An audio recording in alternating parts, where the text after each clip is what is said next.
Crypto is starting to take off. We've seen Bitcoin hit over 90,000 after months of being under 80,000 mark, even reaching around the 70,000 mark, and then made a quick bounce up afterwards. So has all the other cryptos. They seem to be taking a trajectory where they're starting to go upward. And we always seen this repeatedly where Bitcoin takes off and then all the other ones follow. Will this happen this time? That whole April 2nd Liberation Day has passed. And as the news dims down, you're going to find other news to bring other attention to people. That whole uncertainty, it seems like after a while, people just get tired of hearing the same thing over. And as we're seeing in the market, things are like flattening up. On Monday this week, the market took a bit of a dive, 3%, but then on Tuesday, it recovered another 3%. So it's like flattening up. We don't know where the rest of the week is going, but some of the things that you got to look out for is see where people are actually pouring their money when it comes to these different asset classes, these different sectors, so you can get a sense of what's happening actually with the market. Always look at is the Dow to see how the Dow is doing, the big 40 companies that make up the Dow, because they tend to drive exactly where the US market. These are all US based companies. You got Goldman Sachs, you got Apple, but overall, not seeing a point where we've reached where we need to hit the panic button. People got their tax returns, tax filings is all done. It seems things are settling down or leveling off.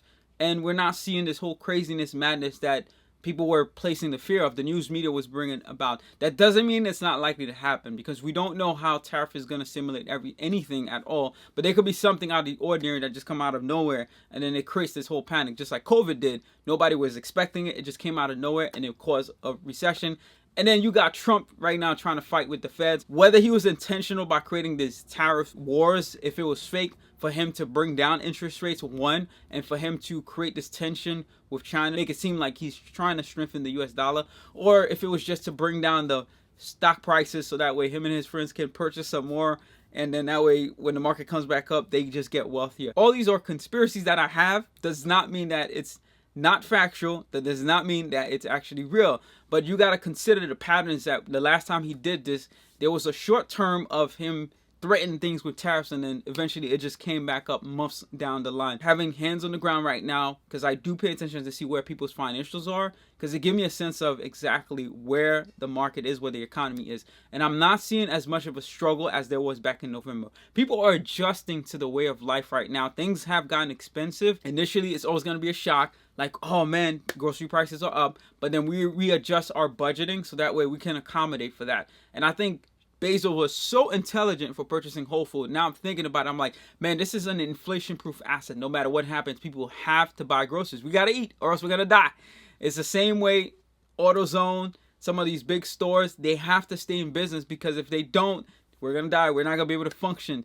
And AutoZone is one of those stocks I would say do not neglect at all, because your car parts, people shop for these things every day. And I don't know all the other business-to-business models that they have, but this is one company that doesn't really have any ads right now, but they just keep going up. They pretty much 4x from 5 years ago. If I had placed all the money that I had in there, my portfolio would have definitely been high. But who would have known? The best thing you can do is diversify. When it comes to uncertainties, panic happens. You gotta look at the business models to see who has a sustainable business throughout these economic times, who can survive through these tough times. You always have the big tech stocks that will always be around. You got the Google, Microsoft, and then you also got the big banks, Goldman Sachs, Morgan Stanley. They're just going to be around because they have so much impact on the economy. People use their services every day. Amazon, you're not going to get rid of. I'm actually waiting for an Amazon order now that I was supposed to get hours ago. But they're so reliable in terms of their services where they're not going to go out of a business at all. And those are the companies that will always strive through these tough economic circumstances. And you want to invest when you see the dip happens to these companies. This is not financial advice, but those are some of the companies you can consider. If you don't want to buy individual stocks, the S&P 500 is always a great way to go. QQQ right now is my number one pick when it comes to S&P 500 index. And I also say buy into Bitcoin if you can. If you can't buy it directly, you got Grayscale Bitcoin, and you also got iBit, which is the iTrust, iShare, BlackRock version of the ETF for Bitcoin. Those are things you can recurrently buy on a monthly basis. You don't have to start with a whole lot of money. You could buy all these with fractional shares. So right now I set a recurring of $100 each month alongside of these. So that is a $200 investment that I'm doing monthly for the entire year, $2,400 recurringly, just letting that passively happen. I'm mostly an active investor, not in the sense that I'm day trading, but I am buying at certain times. When I see a dip happens, I'm buying a whole a whole sum of a whole lot. I did that with Netflix, $175 a share. When the whole tech scare happened back in the end of 2022, I bought Netflix, Facebook, and Amazon.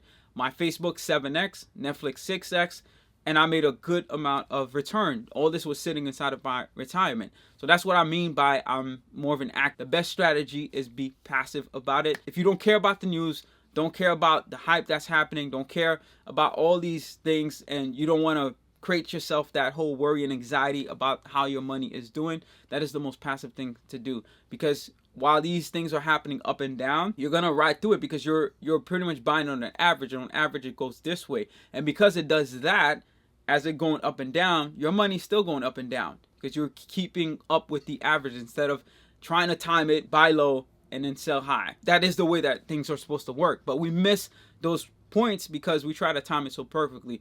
I can get close to certain circumstances. Like when I saw Netflix drop so much from like its high of $500, I said this was a bargain.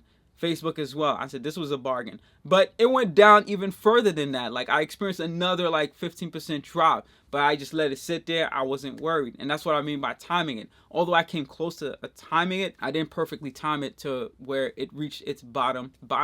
No one can really actually do that. I don't think I've ever done that with any stock at all. So let's take a step back as well. When it comes to the whole tariff law, you're gonna see the news die down about that. And as it dies down, markets will restabilize because they're not hearing about it. They're like, nothing is happening. We're not seeing anything happen. We're looking at the economic reports. We're looking at the job reports, and we're not seeing anything. Nothing got impacted. No companies laying off anybody. If anything, in my field, so I'm a user experience designer, my specialty, my business, I am getting more requests from different companies at times. I'm not seeing anything change from what it was like in January. Like I'm still seeing the same amount of traffic. It's not as crazy as it was back in 2021 when the whole world went remote and everybody and their moms was calling for a UX designer or a software developer. Anybody in technology that can work remotely, they got called by everybody. It's not like that right now, but I am seeing the traction staying stabilized from how it was back in January before Trump announced all these tariff regulations. China, I do feel like they got a good upper hand because they're so efficient that we cannot compete with their efficiency when it comes to making a lot of products. Their level of technology, we cannot compete with. Yes, we may try to be better. Yes, they may make a knockoff, but their knockoff is just as efficient as our good thing. Like I'm taking a look at DeepSeek, for example. That whole AI thing, that phase that happened with ChatGPT, how it exploded, but you got billions of dollars that was spent. And then here they are, they make a knockoff version of this with $6 million using cheaper chips from NVIDIA to be able to do this. And that's what I mean by China's efficiency. We're never going to be able to catch up with them. Although we might bring some original ideas, they're always going to find a way to be more efficient than we are. And that's why we need them, and they need us as well, because we're the number one consumers. We spend a lot much more money to keep their economy going. We're one of the ones that's pouring a lot of money inside of their products. So it's a two-way relationship. Who needs more than who? I think that's who is going to bend down and lose this whole trade war. But is it really a loss? It really isn't. Because at the end of the day, we're both going to keep circulating money throughout each other's economy. We're going to be providing supplies, resources to each other's economy, and we actually need each other. There's no one that needs more than the other. It's just the perception, the mental model of these two leaders that are fighting it off. And it might not be a real fight. This might be for political tensions, to cause stir in the markets, to create opportunities for others to see. And that's why you want to capitalize on these opportunities. The NASDAQ, S&P 500, they're all down at least 20 to 25% because of that opportunity that doesn't come all the time. You want to make sure that you're constantly buying during those times. Yes, it might drop another 20%, but who cares? The worst the market has dropped was 50%. So if we're down another 20% from here, it creates a cheaper price point for you to get that entry for some of these assets that you're trying to purchase. And whether it rebounds really fast or take its time, regardless, it's always going to rebound. If it doesn't, the world has probably ended. Jesus Christ has come back, and that's it. So I'm not worried in terms of my portfolio. I'm just seeing things rebalance, reshift, and as things are growing back to where they are, I'm just sitting back and taking a chill pill. The only recurring investments that I got going right now is Bitcoin, $100 a month, as well as QQQ, $100 a month. I checked today, my Bitcoin is up by 12% from when I originally purchased it. All my other cryptos, they're all going up. And That's all it is. It's like when I do need the money, I can find which asset to liquidate, which one has gone up tremendously, and I'll liquidate that. But that's the way to do it, right? As these inflation time comes, you're going to have assets that you're going to be in a negative for, but there should be ones that you've held long enough to help you be able to ride through the waves in case something tragic happens while we're going through these tough times. So I hope you found all of this insightful. Don't panic. Don't be scared. Take your time. Be patient. Don't let the news scare you. They're going to feed you some nonsense just to create hype. But pay attention to the numbers. Pay attention to what's around you. Seeing how people are reacting or they're panicking and going crazy. But you don't want to think with a hot head. Instead, calm yourself. Calm yourself. Just know that this shall pass. So peace and love. Like, share, subscribe. Drop a comment if you have any questions for me. Trust in Jesus. Have an amazing one. And I'll see you next time.